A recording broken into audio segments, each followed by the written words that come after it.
Seburuk-buruknya perilaku pendosa dan ahli maksiat, masih Allah bukakan pintu taubat bagi mereka. Tidak peduli entah itu pezina, pembunuh, pemabuk, koruptor, ahli maksiat, dan lain sebagainya. Selagi nyawa masih ada, pasti taubat seorang hamba akan diterima oleh Allah Subhanahu wa Ta'ala.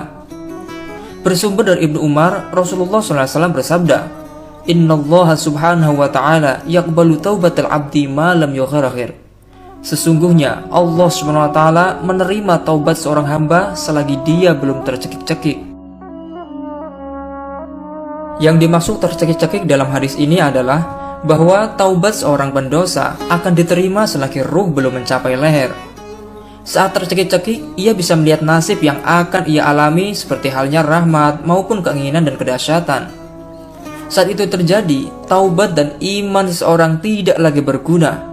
Sebab syarat taubat adalah bertekad meninggalkan dosa dan tak mengulangi dosa lagi.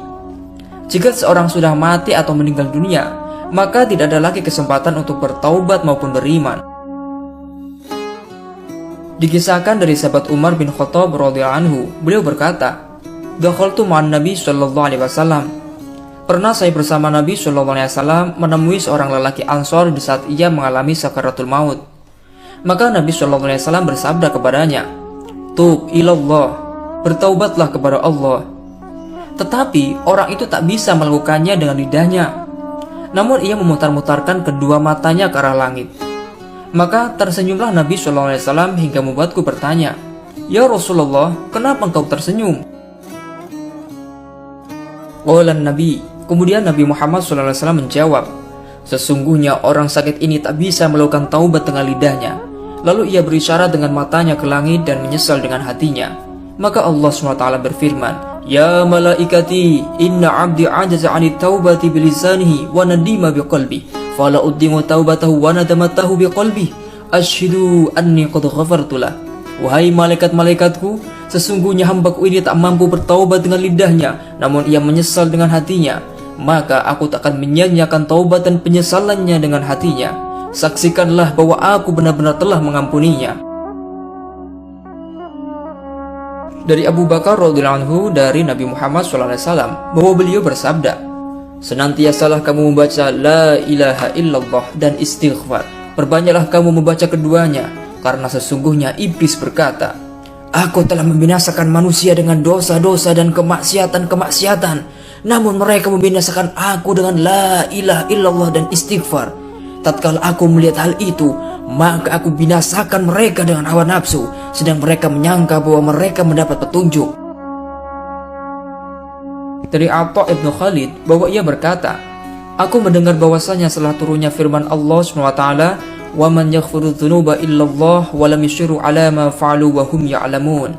Maka menjeritlah iblis, memanggil-manggil bala tentaranya dan menaburkan tanah di atas kepalanya serta mengaduh celaka, sehingga datanglah kepadanya bala tentara dari segala daratan dan lautan. Lalu tentara-tentara itu berkata, "Kenapa engkau wahai Tuhan kami?" Iblis menjawab, "Sebuah ayat telah turun dalam kitab Allah Subhanahu wa Ta'ala yang sesudahnya tak akan ada seorang pun dari anak cucu Adam yang bisa dibahayakan oleh suatu dosa." "Ayat apakah itu?" tanya tentara-tentara iblis. Dan iblis lalu memberitahukan kepada mereka. Mereka berkata, "Kita bukakan untuk anak cucu Adam pintu-pintu hawa nafsu sehingga mereka tidak mau bertaubat dan memohon ampun." Lalu mereka menyangka bahwa mereka benar.